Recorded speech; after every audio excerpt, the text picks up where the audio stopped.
We are better off today than we were 2 years ago.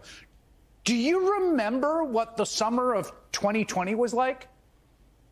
Tonight, the fired police officer charged with murder in the death of George Floyd. The mass protests coast to coast, the scenes in New York, Atlanta, Houston, in Denver, an SUV plowing into a protester. That major show of force outside the White House. Police backed by National Guard firing rubber bullets on peaceful protesters.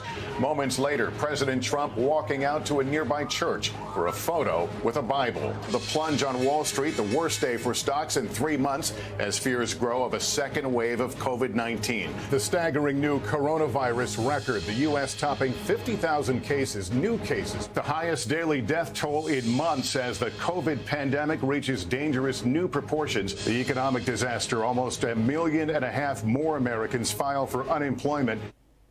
Guys, that was 3 months, okay? We gave you 3 months. We could have done a monologue an hour long on that.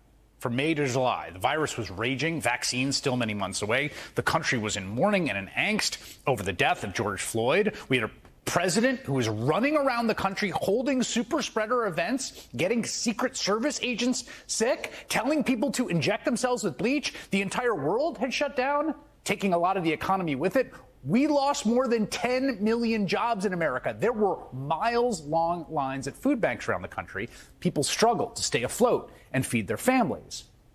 And that summer, Americans took the street in droves protesting the murder of George Floyd at the hands of police. Now, here we are. Is everything perfect now? No. But 2 years later, are things better? Yeah.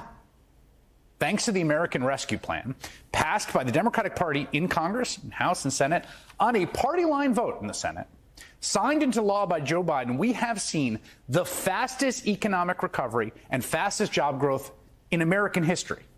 We have seen the most jobs under any president ever. We have regained all the jobs lost since the beginning of the pandemic, way ahead of schedule, way ahead of everyone's projections.